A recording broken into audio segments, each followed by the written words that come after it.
Class 12th वाले students परेशान हो, इससे परेशान हो, इकोनॉमिक्स से सरप्राइज हो गए, सरप्राइज नहीं, शॉक हो गए हैं।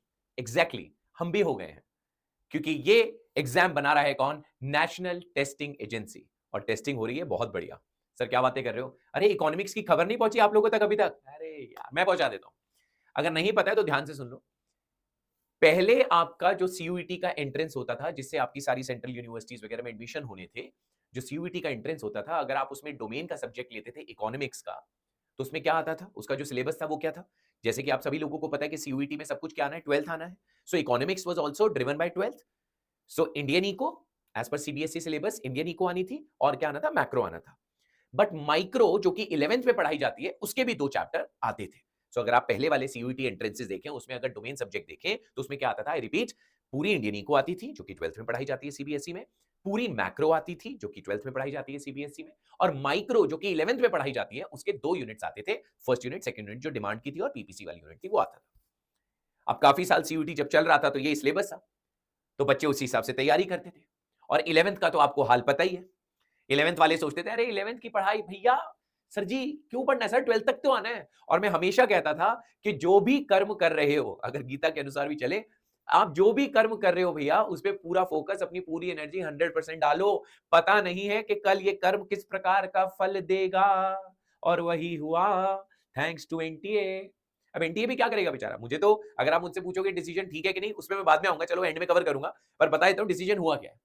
सो एनटीए ने अपने लेटेस्ट नोटिफिकेशन में जो सीयूईटी वगैरह के लिए गाइडलाइंस दी हैं, उसके सिलेबस के अकॉर्डिंग यहां पर इकोनॉमिक्स बिजनेस स्टडीज जो सिलेबस है आपका सीयूईटी यूजी प्रोग्राम के लिए, अंडर ग्रेजुएट प्रोग्राम के लिए, अब इंडियन इको नहीं आएगी। जी हां, अब इंडियन इको जो 12th में पढ़ाई जा रही है, 12th में तो पढ़ाई जाएगी इंडियन इको, लेकिन सीयूईटी एंट्रेंस में जो होना है, वहां पर ये टेस्ट नहीं किया जाएगा। इंडियन इको नहीं आएगी। ये सर बच गए, इंडियन इको नहीं आ रही। ठीक है, इन अ वे मैं बोल सकता हूं इंडियन इको से तो तुम बच गए, लेकिन कहीं ना कहीं तो फंस ही जाओगे ना मेरे दोस्त। और वो कहां फंस गए आप लोग? अब माइक्रो आ रही है, और माइक्रो के 2 यूनिट्स नहीं आ रहे, 2 चैप्टर्स नहीं आ रहे, पूरी माइक्रो आ रही है। यानी कि 11th की पूरी माइक्रो और 12th की पूरी मैक्रो आपके सिलेबस में। आई रीआइट्रेट, आई रिपीट, आपकी 11th वाली पूरी माइक्रो और 12th वाली मैक्रो पूरी आ रही है। इंडियन इको नहीं आ रही सीयूईटी एंट्रेंस में।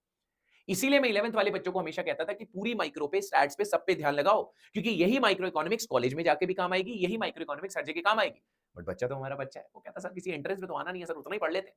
लेकिन बेटा अब आपको पढ़ना पड़ेगा। अब ये मैसेज जा रहा है 11th वालों के लिए भी, जो अब 11th शुरू करने वाले हैं, माइक्रो थोड़ा एक्स्ट्रा एनर्जी डाल के पढ़नी पड़ेगी मेरे भाइयों।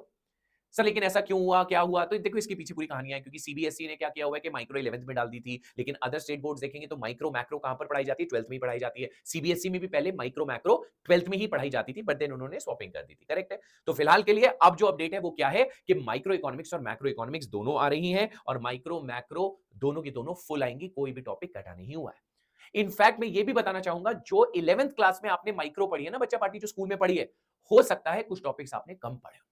जैसे कि अभी मैं थोड़ा सा सिलेबस वॉक थ्रू भी आप लोगों के साथ करूंगा, और मैं आपको बताऊंगा ऐसी कौन सी चीजें जो हो सकता है आपने 11th में कवर ही ना करी हो माइक्रो में, लेकिन आपके एंट्रेंस में आ रही है। ठीक है, तो वो मैं आप लोगों को बता देता हूं, माइक्रो बता देता हूं, और मैक्रो तो फुल जो आपकी पांचों यूनिट्स हैं वो आ ही रही हैं। So macro is fully loaded, micro भी फुली लोडेड। तो अब तैयारी कर लो। 11th वाले बच्चों को हमेशा बोला अपनी स्ट्रॉन्ग फुटिंग रखो, फिर से बोल रहा हूं स्ट्रॉन्ग फुटिंग रखो। अब एक यहाँ पे कंफ्यूजन और हो सकती है बच्चे को, या फिर हो सकता है वो सोचने लग जाए अरे ठीक है सर अब इंडियन इको तो आना नहीं है एंट्रेंस में, तो आप ऐसा करता हूं इंडियन इको नहीं पढ़ रहा। भाई देखो ऐसा है, यहाँ पे जितने भी व्यूअर्स देख रहे हैं सब लोग को पता होगा कि हमें नहीं पता कल को सिलेबस क्या होगा। ऐसा ना हो कि अगले साल गए और एनटीए ने कहा, सीयूईटी वालों ने कहा कि नहीं भैया ऐसा करते हैं इंडियन इको वापस ले आते हैं। तो I don't know, even I don't know, no one knows. तो इसीलिए इंडियन इको को भी जब आप 12th में पढ़ रहे हैं, 12वीं कक्षा में पढ़ रहे हैं, पूरी शिद्दत से पढ़ना पड़ेगा। जीरो इग्नोरेंस है भाई। ऐसा नहीं है कि आप उसको छोड़ देंगे कि भाई छोड़ के बैठ गए, कोई बात नहीं, इंडियन इको एंट्रेंस में तो आनी नहीं। यू नेवर नो कि अगले साल फिर से कुछ चेंज कर दिया, क्योंकि ऐसा देखा गया है इस टेस्ट में सीयूईटी में कि बहुत सारे चेंजेस ऐसे हुए हैं जहां पे students were caught unaware, unprepared. So I don't want you guys to be in that category. ठीक है, तो इंडियन इको पे पूरा ध्यान लगाना, जो आप 12th में आ रहे हैं वो इंडियन इको पे और मैक्रो पे दोनों पे ध्यान लगाना, और माइक्रो तो करनी ही पड़ेगी। ठीक है, अब बात आती है जो बच्चे अभी सीयूईटी एंट्रेंस देने वाले हैं, तो प्लीज आप सिलेबस देख लीजिए थोड़ा सा, अगर मैं आपको बताऊं, और फिर एंड में बताऊंगा कि डिसीजन ठीक रहा या नहीं रहा, मेरा क्या अपना पर्सनल टेक है वो मैं आपको बताऊंगा। तो अगर मैं आपको पूरा सिलेबस तो वॉक थ्रू नहीं कराऊंगा, पूरी माइक्रो है ही, आप लोगों को पता है। I will just highlight those areas जो शायद आप लोगों ने नहीं पढ़े होंगे, इंपॉर्टेंट है और एंट्रेंस पॉइंट ऑफ व्यू से बहुत इंपॉर्टेंट है। जैसे कि अगर आप लोग पिक कर लें यहां पे एक area, if you remember if you remember, elasticity of demand करके एक टॉपिक होता था 11th क्लास में, माइक्रो इकोनॉमिक्स में पढ़ा होगा आप लोगों ने, elasticity of demand, elasticity of supply. उसका जो आप न्यूमेरिकल्स वगैरह के लिए मेथड करते थे, वो करते थे percentage method, percentage change in demand upon percentage change in price करते थे। लेकिन आपको दो मेथड नहीं कराए जाते थे, एक मेथड था टोटल एक्सपेंडिचर, एक था टोटल एक्सपेंडिचर और एक था ज्योमेट्रिक मेथड।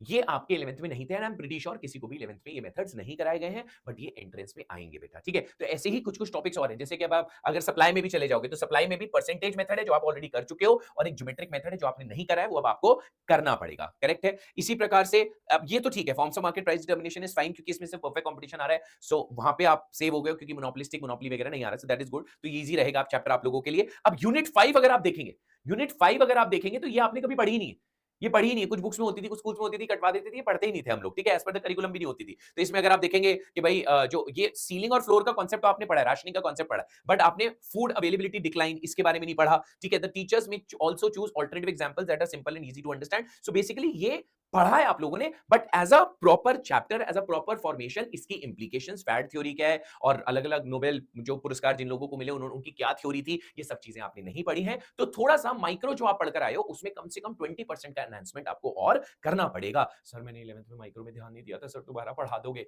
जी हाँ, पढ़ाऊंगा, don't worry, I will come to that also, तभी तो आप लोगों के लिए वीडियो बना रहा हूं, डरा मत करो। उसके बाद अगर आप मैक्रो पे आ जाते हो तो माइक्रो में ये है, ऐसे बीच-बीच में कुछ टॉपिक्स और हैं बेटा जो आप लोगों को एक बार रिवाइज करने पड़ेंगे, गो थ्रू करने पड़ेंगे। कुछ स्कूल्स में हो सकता है कुछ एक टॉपिक थोड़े बहुत कम पढ़ाए हो, ज्यादा पढ़ाए हो, तो वो आपको फिगर आउट करना पड़ेगा माइक्रो के सिलेबस के अनुसार, ठीक है। इसी प्रकार अगर आप मैक्रो में आ जाते हैं बेटा, macro is same, by God's grace macro is same, but यहां पे जो एक मेजर चेंज है मैक्रो के अंदर जो पढ़ना पड़ेगा भाई, अगर आ गया आ गया तो क्या, आप तो सिलेबस में दिया हुआ है, private income, personal disposable income, मेरे भाइयों, इनके नेशनल डिस्पोजेबल इनकम, इनके पहले न्यूमेरिकल्स होते थे, लेकिन अब इसके न्यूमेरिकल्स नहीं करते आप लोग 12th के अंदर, लेकिन ये सीयूईटी में आ रहा है तो ये आपको करना पड़ेगा, ठीक है। कौन कराएगा? मैं कराऊंगा, चिंता मत करा करो, हम लोग कराएंगे ना, हमारी टीम है ना पूरी, ठीक है। तो यही हो गया, डिटर्मिनेशन वही आ रहा है बेटा जो आपने करा है, मनी बैंकिंग वही आ रहा है, बीच में लेकिन कुछ चेंजेस हैं, प्राइवेटाइजेशन, मॉडर्नाइजेशन अगर आप देखेंगे। इसी प्रकार गवर्नमेंट बजट पूरा आ रहा है, आपने करा है, लेकिन downsizing the role of government ये आपने नहीं पढ़ा है, तो ये पढ़ना पड़ेगा। इसी तरीके से बैलेंस ऑफ पेमेंट, और ये लास्ट वाली लाइन बहुत अच्छी दी है, a brief analysis about the recent exchange rate issues. हाँ भाई, जितने भी बच्चे पढ़ रहे थे यहाँ पे भाई, जिनको मैंने पढ़ाया, अगर आपको याद है, मैं आपको आर्टिकल भेजता रहता था, एक्सचेंज रेट में क्या हुआ, क्या जो है डॉलर वीकन हो रहा है या रुपया वीकन हो रहा है, कौन स्ट्रेंथन हो रहा है, जो आर्टिकल्स भेजता रहता है, वो सारे आर्टिकल्स काम आएंगे, क्योंकि ये करंट अफेयर्स बेसिस पे भी क्वेश्चंस पूछ सकते हैं। तो अब ये तो है प्रॉब्लम स्टेटमेंट। अब बात आती है सर इसका सोल्यूशन क्या है, तो जी सोल्यूशन ये है, और सोल्यूशन से पहले सर आपका ओपिनियन क्या है? देखो मेरे से ओपिनियन मांगोगे, मुझे लगता है from entrance point of view micro macro is a very good combo, very scoring. अगर आपको फंडा क्लियर है, जैसे इंडियन इको में कई बार बच्चों को क्या होता था, फंडा क्लियर भी है सब कुछ, लेकिन थ्योरी सब्जेक्ट होता था तो कई बार क्वेश्चन क्रैक करना डिफिकल्ट हो जाता था। माइक्रो में क्या है, you know it, you know it, you don't know it, you don't know it, ठीक है। so micro macro is better for objective testing, so lucky you guys are, ठीक है। थोड़ा सा पेन होगा but then we'll sail through, ठीक है। अब so this is my take that it is good for you guys, right? और सभी 11th वालों को भी बोलूंगा माइक्रो पे ध्यान लगाना आपसे, ठीक है, और 12th में तो पढ़ना ही है। अब होगी कैसे तैयारी, तैयारी जीत की कैसे होगी हमारे साथ? ऑब्वियसली मार्च एंड से हम लोग, मार्च एंड 2025 से हम लोग शुरू कर रहे हैं अपना क्रैश कोर्स, जिसमें सारे सब्जेक्ट्स पढ़ा रहे हैं, इंग्लिश पढ़ा रहे हैं, जीटी पढ़ा रहे हैं, सारे सब्जेक्ट्स पढ़ाएंगे, ऑनलाइन ऑफलाइन जैसे भी होगा, आप सभी लोगों के साथ शेयर कर दिया जाएगा। आप लोग अपनी जो है तैयारी कर लीजिए, बोर्ड्स खत्म होते हैं उसके बाद 1-2 दिन एंजॉय करिए, और उसके बाद तैयारी के लिए जो है तैयार हो जाइए, ठीक है। So we at ZEP, with our ZEP approach we are ready, with our ZEP approach we are ready कि भैया अब आपकी जो है नैया पार लगानी पड़ेगी। तो मैं आप लोगों को पढ़ाने वाला हूं इकोनॉमिक्स बिजनेस स्टडीज, तो चिंता मत करना, ये दो सब्जेक्ट सॉर्ट कर दूंगा, बाकी और टीचर्स हैं जो हमारी टीम में वो और सब्जेक्ट्स को सॉर्ट कर देंगे, जीवन सॉर्ट कर देंगे, और पूरी कोशिश करेंगे कि आपका एंट्रेंस क्रैक हो और बढ़िया से बढ़िया कॉलेज आप लोगों को मिले। लेकिन तैयारी आपको करनी पड़ेगी, हमारे साथ ऐसे नहीं है कि हम अकेले लगे रहेंगे। Is that okay? So promise, pinky promise, are you ready? We are ready. See you.